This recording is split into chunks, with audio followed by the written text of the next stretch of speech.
like, comment and share Tabligh TV official.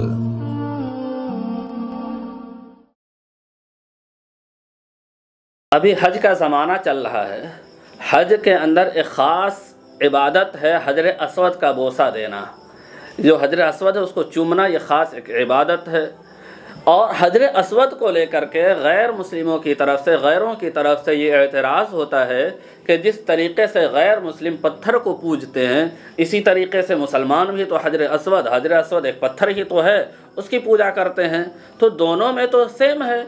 तो गैर मुस्लिम अगर पत्थर को पूजे तो वो मुजरिम हो गया, और अगर मुसलमान वही काम कर रहा है तो वो सही हो, गैर मुस्लिम करे तो गलत। मुसलमान का अगर हजर अस्वद को बोसा दे रहा है, उसका एहतराम कर रहा है तो वो गलत। आखिर ऐसा क्यों? तो इस सिलसिले में बात ये वाज़ेह तौर से समझ लेना चाहिए कि दोनों में आसमान और ज़मीन का फ़र्क है।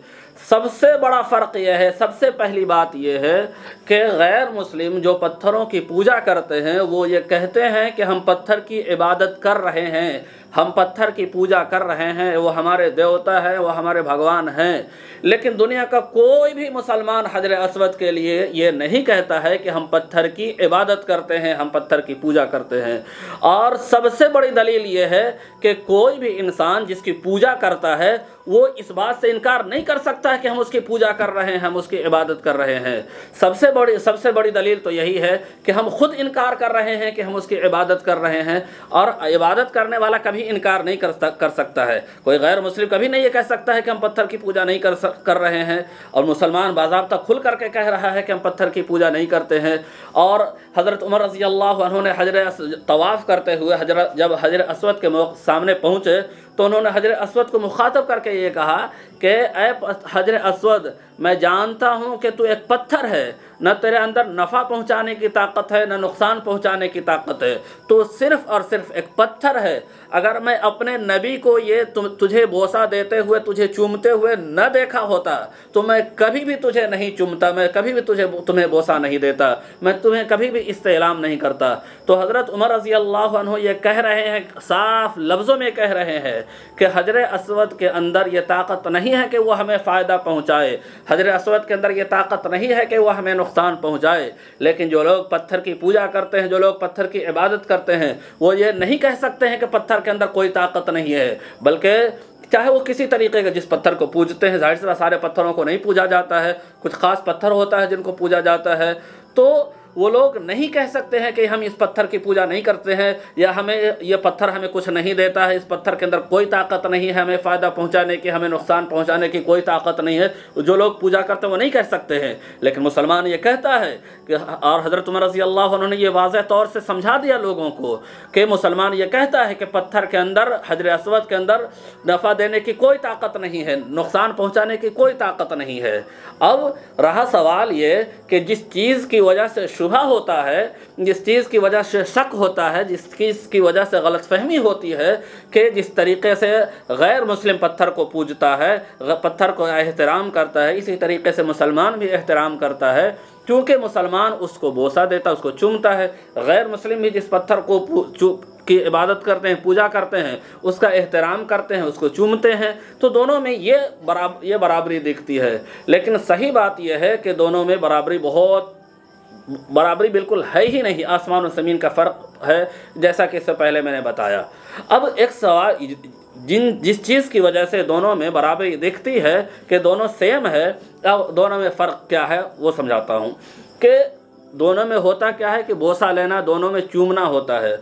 तो अब सवाल ये होता है कि क्या चूमना सिर्फ़ और सिर्फ इबादत की वजह से होता है या किसी और चीज़ की वजह से भी चूमना होता है? अगर सिर्फ़ और सिर्फ चूमना जहाँ पे भी पाया जाए वो इबादत ही की वजह से होगा, तब तो फिर दुनिया का सारा इंसान अपने बच्चे को बोसा लेता, अपने बच्चे को चूमता है, अपनी बीवी का बोसा लेता है। तो फिर तो ये लाजिम आएगा कि दुनिया का हर इंसान अपने बच्चे की, अपने बेटे की इबादत कर रहा है, बीवी की इबादत कर रहा है।